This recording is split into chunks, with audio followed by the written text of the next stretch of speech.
offering you more of the same. If Labor hangs on, they will only be offering more talk, more chaos and more division, more uncertainty and more unexpected new taxes. Rudd and Labor's only vision is survival in a minority government. We are fighting for stable government, for a strong future for all Australians. The Coalition and I have a positive plan for Australia's future. At the heart of that plan are small business and the tourism industry. The Coalition has always been a friend of Australia's tourism industry and the people it employs. We don't just fight for tourism because it is a nice little addition. Absolutely not. We fight for tourism because we believe in it. It's in our very DNA. It is part of our national identity. In fact, it is part of the identity of this very location and the region that we are positioned in here today. Tourism is the lifeblood of the Blue Mountains. In my view, this is the best part of Australia. And for that reason, we have the opportunity to share it with the rest of the globe. The Coalition has a strong track record. When the Coalition left government in 2007, funding for Tourism Australia was at $136 million a year. This year it is at $130 million. That's a 4% decrease, but put that against the inflation of over 15% during the same period. I have over the last 3 years been working closely with tourism operators in the Blue Mountains to ensure their voices are heard.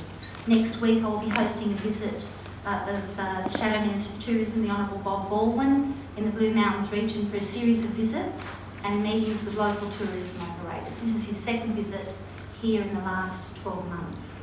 Labor's broken promises are many.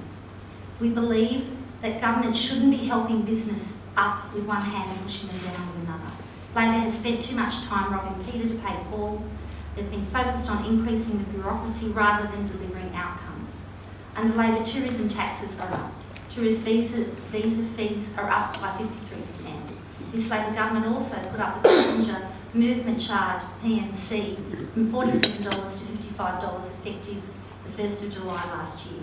That is despite the fact that the federal Labor government assured the sector time and time again that that would not be increased. Labor have also broken their 2010 election commitment to spend $10 million every year in tourism grants. Less than $25 million of the expected $40 million promised over the last 4 years has been delivered. The Coalition has solutions for small business and for tourism. We will abolish the carbon tax. Tourism is part of the Coalition's plan for a strong economy, and that plan starts with abolishing the carbon tax. We won't just rename the tax, we will abolish it. In fact, on Sunday, the Leader of the Opposition wrote to the Secretary of the Department of Prime Minister and Cabinet and advised him that if the Coalition was to be elected and be in government, that our first legislation priority would be to scrap the carbon tax. It doesn't matter whether the carbon tax is $24 or $10, it still is an injury to the business model of tourism operators and many of the overseas destinations do not have to deal with, but we're competing with them for the dollar, particularly of our international tourists. I speak to small business owners every day who are struggling with rising electricity bills because of this tax. The cost, for example, of refrigeration gas, when you consider most operators would have fridges, has risen by 400%. This is not sustainable. I understand small business owners are under pressure. They can't take any more. Collis Food is one example of a local business that has seen their costs rise exponentially, not just in relation to electricity and the cost of running your business, but also the carbon tax and the impacts on refrigeration gas. You can store it for a year, but sooner or later you're going to have to pay the cost.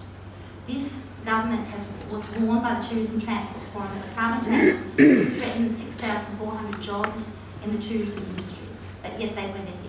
Virgin Australia's carbon tax, for example, bill was $24.4 million for the last reported 6-month period. Their profit for that period was only $23 million. Abolishing the carbon tax will reduce the cost of air travel. Abolishing the carbon tax will also reduce the cost pressures on Australia's tourism investors. A report commissioned by Tourism Accommodation Australia found hotel profitability had fallen by 12% because of the carbon tax. In addition, we will cut red tape by $1 billion each year. The Coalition has widely consulted with business and the community for over 18 months and understands the urgent need for reform. That is why we've already released a comprehensive plan to boost productivity and reduce red and green tape by $1 billion per annum in consultation with the community. Real change in reducing red and green tape does not happen by merely undertaking legislative housekeeping. The reality is that Labor remains addicted to regulation. Since 2007, Labor has introduced 21,000 new pieces of regulation and has only removed less than 200. Recently, the Coalition released our policy to boost productivity and reduce regulation. This policy will lower business costs, generate more jobs and strengthen the economy. For too long, the red and green tape burden on Australian businesses has been increasing. Small business in particular has carried the burden of increasing demands by government, and that has been acknowledged in recent days by the Productivity Commission. The Coalition's policy to cut $1 billion a year in red green tape will result in more efficient government and more productive businesses. Now, I'll list some of the proposals that are part of that productivity and deregulation policy. We will repeal the minerals resource rent tax. We'll be setting aside 2 parliamentary days every year to repeal legislation associated with regulation. We'll be reporting to Parliament annually on red and green tape reduction. We will be creating a dedicated unit within each department and agency that is charged with driving red tape reduction. We'll include annual red tape reduction targets in the performance criteria to be considered in determining the reappointment of departmental secretaries. It will be based, they will have to demonstrate that they have performed in this area. We'll be requiring all Cabinet submissions to include a regulatory impact statement and ensuring they quantify the costs to business and or the community of any new regulations. We'll be establishing a one-stop shop for environmental approvals. We transfer administration of paid parental leave from business to the Family Assistance Office. We need to remove pressure on small business. We need to secure the right environment so small business can get on with the job of creating, of investing in their business, of growing their business. We'll also be amending the future financial advice legislation to reduce compliance costs for small business financial advisors. We think that's significant. The Productivity Commission has estimated that reducing the burden of unnecessary red tape could generate as much as $12 billion in extra GDP per year. What does that mean? Will improve the national wealth, meaning more jobs, greater capacity for government to provide tax cuts, invest in infrastructure, and to improve services. Our policies result of careful consultation with the community. The Coalition's Red Tape Reduction Task Force,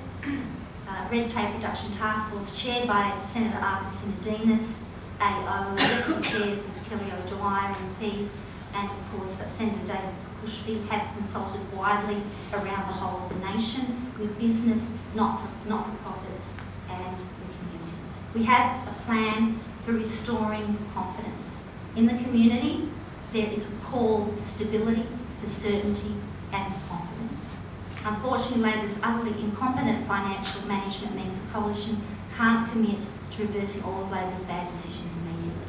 But an elected coalition government would mean Labor couldn't make any further bad decisions, and the only way our country... Sorry?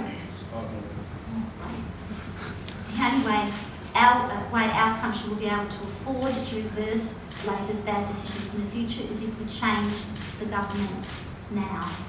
We must get Labor's debt under control. We must end Labor's wasteful spending. There are 3 cornerstones of growth for Australia's tourism industry. The people, our greatest asset. Something we must never forget. The product and the passion. There are 532,000 Australians working in our $107 billion tourism industry. This number almost doubles if you include the broader hospitality sector. This is critical to our nation. The Coalition will work to restore confidence in the community. We have a positive plan to bring back confidence in both consumers and business.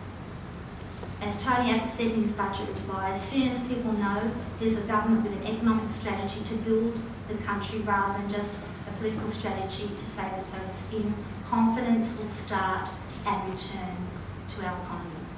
The Coalition's commitment to get the budget back under control and start repaying Labor's debt will also reduce the crowding out of capital markets, further freeing up investment that could support the tourism industry. We will support tourism investment with a significant and immediate infrastructure program. Australia's tourism industry may have been let down by a bad government, but there are better days ahead. I'm passionate about our tourism industry here in the Blue Mountains. I'm dedicated to fighting for the tourism operators and fighting for our share of federal dollars and resources. I look forward to working with you all.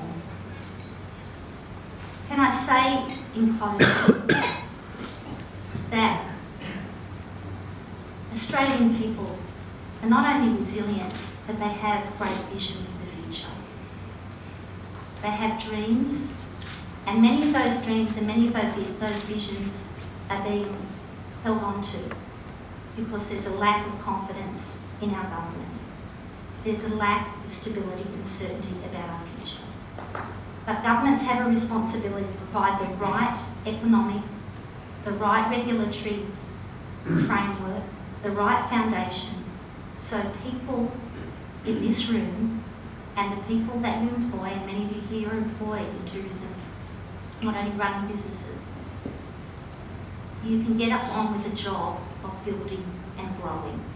If we have a growing economy, businesses that are confident, communities and consumers that are willing to spend, willing to put their hands in their pocket and invest, willing to spend their dollar, then we have a great future. I believe that there are better days ahead, but we need a secure, strong, unified and stable government to be able to do it. Thank you.